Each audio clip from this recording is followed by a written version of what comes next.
아까 이걸 사실 처음에 얘기했어야 되는데 화작이랑 엄매 무엇을 추천할래요? 일단 저 같은 경우에는 2학년 때 내신을 하면서 엄매를 해서 노베이스는 아닌 상태였고 사실 저는 화작을 못해서 엄매를 선택한 케이스라 네. 이게 좀 애매하긴 한데 사실 화작 엄매를 선택하는 기준은 일단 엄매가 화작에 비해서는 당연히 암기해야 될 것도 있고 공부량이 훨씬 많기 때문에 내가 국어에 시간 투자를 많이 할 거고 선택 과목에까지 시간 투자를 할 여유가 있다라고 하면은 저는 일단 엄매를 하는 게 제가 개인적으로는 시간 단축도 됐고 좀 익숙한 내용이 나오니까 약간 딱 처음에 선택 과목을 풀 때 안정감이 좀 있다는 게 제일 장점인 것 같고 근데 화작 같은 경우에는 굳이 엄매처럼 암기할 게 없고 시간 투자를 그렇게 많이 할 필요는 없다는 게 초반에 많이 할 필요가 없다는 게 장점인 것 같고 막 그런 애들 있잖아요. 야, 누가 뭐 한대. 나도 이거 해야 돼. 나도 이거 해야지. 막 이래서 막 따라가는 애들. 그런 애들 주위에도 막 있지 않았어요? 근데 중간에 엄매를 하다가 뭐 화작으로 튼 친구도 있긴 했는데 사실 이건 진짜 본인 케이스 바이 케이스라고 생각을 해서 EBS 많이 하셨어요? 수특 수화는 다 풀었고 약간 그 EBS 봉투 모의고사 같은 것도 한번 사서 풀고 했던 것 같아요.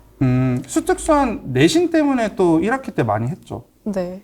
독서는 수특이 내신에 들어가서 그 내용은 한번 다 익혔던 것 같고 그리고 문학 같은 경우에는 제가 따로 뭐 그런 분석돼 있는 자료 보거나 뭐 EBS 인강이나 뭐 사설 인강 같은 거 찾아보면서 했던 것 같은데 확실히 문학을 한번 눈에 익혀두고 가는 거는 수능장에서 나왔을 때 일단 익숙한 지문이 나오니까 그거는 일단 무조건 하는 거를 추천드리는 것 같아요. 그렇죠. 네. 그럼 이제 실질적으로 이제 준비를 한 게 여름방학 때부터잖아, 수능 국어를. 네. 그치? 그럼 이제 여기서 이제 또 질문들이 많을 거야. 여기서부터는 이제 내가 너한테 좀 맡길게. 너가 어떻게 이제 여름방학 때부터 시작해가지고 2학기 때, 그리고 수능 때까지 공부를 좀 이제 했는지를. 일단 그때부터는 뭐 일주일에 한 번씩 그런 학원에 와서 그러니까 수업을 들으면서 모의고사를 풀었던 것 같은데 그때부터 한번 80분 재고 모의고사를 한번 쭉 풀어보는 연습을 시작을 했던 것 같고 겨울방학 때까지는 문제풀이법을 이제 좀 습관을 시키는 그런 연습을 했다면은 이때부터는 진짜 뭐 사설이든 아니면 리트든 뭐 기출이든 좀 가리지 않고 다양한 문제집을 사가지고 문제풀이량을 늘리면서 그런 연습을 좀 했던 것 같고 그리고 엄매 같은 경우에는 제가 2학년 때 내신을 하면서 엄매 준비를 했기 때문에 겨울방학에 엄매 시간을 많이 쓰진 못해서 그 엄매 문제를 엔제를 푸는 연습만 많이 했었는데 이러다 보니까 또 엄매 개념에서 헷갈리는 부분이 나오더라고요. 그래가지고 한 겨울방학 좀 중반부터 다시 개념 보던 그 책을 다시 꺼내서 그 거의 엄매 문제 풀이하는 시간이랑 개념하는 시간이랑 반반이 정도 되게 그렇게 해서 총 엄매는 한 일주일에 2-3번 정도 시간은 한 번에 할 때 1시간 이상 하진 않았던 것 같아요, 엄매는. 근데 그래도 꾸준하게 이제 일주일에 2-3번은 했다? 간만 아니를 정도로? 그 막 또 이런 질문들을 또 할 수 있으니까 2학기 때 이제 그러면 여름이랑 2학기 때 우리가 이제 모의고사 막 풀고 막 하잖아. 선생님들 막 그 형장 강의 막 보면 대부분 다 모의고사 엄청 하시고 막 해. 근데 나도 뭐 물론 이제 모의고사 하고 했었는데 너가 생각하기에 그 모의고사 이제 하면서 기출은 어떻게 했어? 기출도 보긴 했어요. 특히 제가 독서보다 문학이 약해가지고 뭔가 사설 모의고사에서도 문학 뭐 개념어가 헷갈리거나 약간 문학 해석 문제에서 틀리는 경우가 있었는데 그럴 때마다 선생님이 막 05년도, 06년도 문학 기출 이런 거 뽑아주신 것도 있고 그래서 그런 거 다시 풀어보면서 개념어 같은 거 챙기고 식으로 문학은 그래도 기출을 계속 가져갔던 것 같아요. 좀 끝까지. 독서보다는? 네. 그러니까 여기서 하나만 제가 더 덧붙이면요. 문학 개념어에 대해서 사람들이 오해하는 게 있는데 옛날 거를 굳이 안 봐도 된다 막 이렇게 이제 생각하시는 분들이 있어요. 근데 이게 그 문학에 대해서 이제 우리가 사실 알아야 될 게 의인법 하면 뭐 사람같이 표현한다 막 이렇게 찾는 게 막 있잖아요. 근데 똑같이 예를 들어 관조적 태도라고 했을 때 무엇을 찾아야 되는지를 아는 게 제일 중요하거든요. 근데 최근에는 그 관조적 태도가 이제 정답으로 나온 적이 없기 때문에 그래서 이제 학생들이 그런 기준들이 막 없어요. 내가 그걸 뭔지는 아는데 뭘 찾아야 되는지 몰라. 그러면 그거에 대한 답이 나왔던 옛날 것까지 보면서 그거에 대한 어떤 기준을 만들어야 되거든요. 그래서 저는 수업 때 그걸 제일 중요하게 생각하는데, 그럼 너도 이제 그렇게 해서 문학 기출은 계속해서 했고, 이감이랑 상상이랑 같이 이제 막 병행을 하면서 우린 수업 때 막 했었잖아. 너가 개인적으로 생각하기에 뭐 사설의 장점, 사설의 단점, 총평을 한번 좀 얘기해 줄 수 있어? 사설의 일단 최대 장점은 그 80분 동안 풀 모의고사를 푸는 연습을 할 수 있다는 건 것 같고, 그래서 자기가 여태까지 뭐 문제 푸는 순서라든지 문제 풀 때 만든 습관 같은 게 있을 텐데 그걸 그대로 적용시키면서 약간 습관화를 할 수 있다는 게 수능장에 가서 실제로 당황하지 않게 되는데 많이 도움이 되는 것 같고, 근데 사실 사설 문제랑 평가 문제는 차이가 있다고 보고, 사실 평가 문제는 사설처럼 그렇게 보기 해석을 너무 어렵게 하거나 문학에서 너무 막 지엽적으로 내거나 그런 건 없기 때문에 약간 오히려 그런 사설 문제에 너무 사로잡혀가지고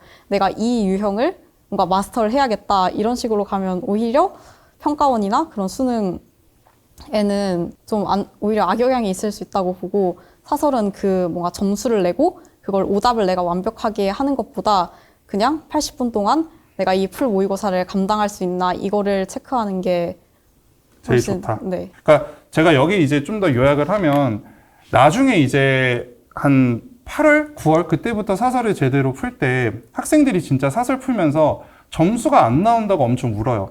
심지어 진짜 6월달, 9월달에 이제 1등급 나와도 사설이 막 70점대, 60점대 나온다고 막 울면서 어떻게 해야 될까요? 막 진짜 와서 상담하고 그런 학생들이 많거든요.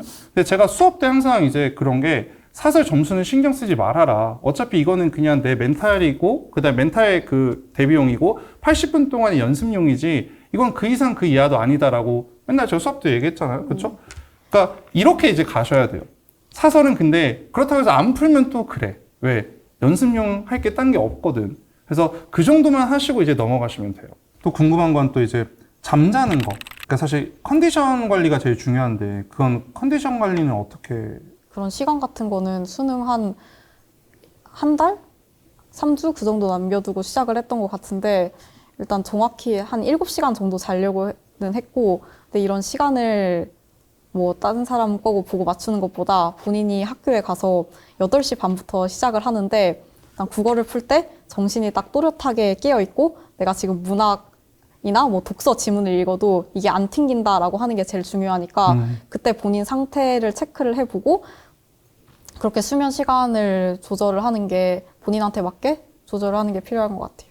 그러니까 그 튕기고 안 튕기고 막 그걸 다 이제 겪어보실 거고, 사실 글을 읽을 때 글이 읽는데 머리에 안 남아있다라고 이제 우리가 그렇게 표현하잖아요. 뭐 튕긴다라고도 표현하지만, 어떻게 글을 읽어? 지문을? 너는 독서 읽을 때? 그냥 읽으면서 저는 계속 뭐 동그라미 치고 네모 치고 이런 거를 정해놔가지고, 뭐 인물 나오면 뭐 어떻게 하고 다른 이론 나오면 뭐 동그라미 치고 세모 치고 이러면서 계속 손으로 뭔가를 쓰고 막 표시를 하면서 읽는 게 습관이 돼서 그런 식으로 하면서 읽었던 것 같고. 저는 사실 지문을 읽을 때 아예 생판 아무것도 줄 안 치고 뭐 안 하고 뭐 하는 거를 저는 그렇게 추천하지 않아요. 왜냐면 내가 이제 문제 풀 때 지문에 돌아올 일이 생길 수도 있잖아요. 그렇죠?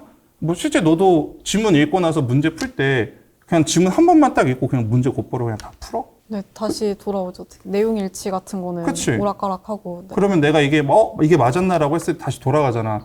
그러면 아예 생판 없는 것보다 내가 뭔가라도 이제 방금 얘기했던 것처럼 인물에 대해서 체크할 때 그 인물에 대해서 물어보면 그럼 빨리 가서 볼 수 있지 않을까? 네, 저 같은 경우에는 아예 시작하기 전에 그 문단 앞에 번호도 쓰고 시작을 했거든요. 1문단, 2문단, 3문단? 네. 그랬을 때 뭔가 1문단에 무슨 내용이고 2문단에 무슨 내용인지 기억하기도 편하고 일단 돌아갈 때 도움이 되더라고요. 그래서 저는 표시를 되게 많이 하는 편이었던 것 같아요. 밑줄도 긋고. 그럼 이제 또 하나 더 이제 하면, 지문을 먼저 읽었어? 문제를 먼저 읽었어? 문학 같은 경우에는 일단 보기가 있으니까 보기 먼저 읽고, 뭐 고전 소설 같은 경우에는 선지 보면서 대충 인물 이름 한번 읽어주고 그러고 나서 들어갔고, 독서 같은 경우에는 굳이 문제를 먼저 읽진 않았는데 이게 제 습관이라서 그냥 시작하기 전에 옳지 않은 걸 고르시면 아는 위에 X 치고 옳은 걸 고르시면 옳은 위에 동그라미 치고 그 정도는 하고 지문으로 들어갔던 것 같아요. 그게 어떻게 보면 실수 방지하는 어떤 가장 큰 좋은 방법인 그러니까 습관인 걸 수도 있어.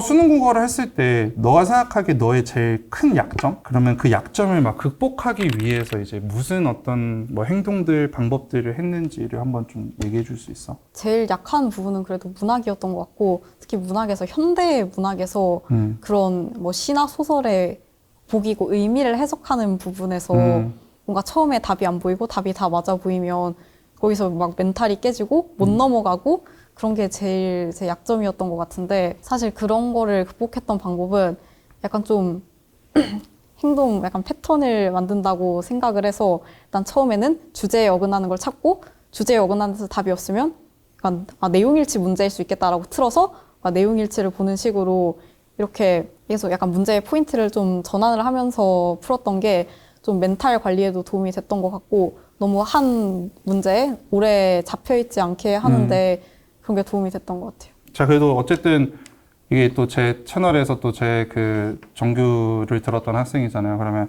앞으로 나의 수업을 듣게 될 학생들, 또 들을 학생들한테 뭐 얘기해 줄 수 있는 거? 야, 이거는 도움이 된다? 라고 말할 것이 좀 있나? 일단 아까 말씀드렸던 것처럼 그 예전 문학 기출 뽑아주신 거는 확실히 제가 문학이 약했기 때문에 그런 거 좀 잡는 데 도움이 됐던 것 같고, 그리고 독서 같은 경우에도 제가 경제랑 법을 제일 못했었는데 사실 이런 거 기본 개념 같은 거는 많이 설명을 해주셨잖아요. 그런 게 좀 배경 지식 쌓는데도 확실히 도움이 됐던 것 같고, 이건 좀 다른 얘기인데, 제가 원래는 풀 때 선택 과목을 풀고 독서를 먼저 풀고 문학을 풀었었는데 선생님이 그때 이렇게 하면은 독서가 어려울 때 시간 관리가 안 될 수 있다고 하신 걸 듣고, 그때부터 9월 이후부터 순서를 바꿔가지고 선택 과목 풀고 문학을 풀고 그 다음에 독서를 풀게 됐는데, 시간 관리나 멘탈 관리에 더 도움이 됐던 것 같아서 저는 이게 잘 맞았던 것 같아서. 아, 그래. 그러니까 내가 그런 말들을 할 때 이렇게 했으면 좋겠다라고 막 하는 게 다 그렇게 하라는 게 아니라, 사실 이렇게 도움을 받는 학생이 한 명이라도 나오면 뭐 저는 진짜 감사하죠. 그래서 실제 주연이도 이렇게 돼서 이제 정말 좋은데, 이거 오해하지 마세요.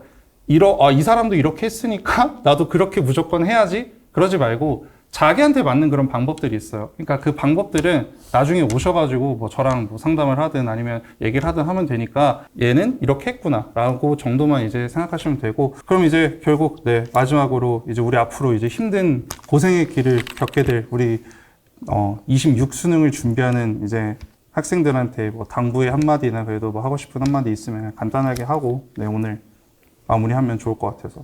일단 국어는 굉장히 어려워하는 분들이 많을 텐데, 그래도 국어가 점점 중요해지고 있다고 하니까 끝까지 약간 포기하지 않고 계속 이게 일단 습관을 만들어 놓으면 그걸 유지하는 거는 사실 크게 어렵지 않으니까 겨울방학 때부터 열심히 해서 좋은 결과를 얻으셨으면 좋겠습니다.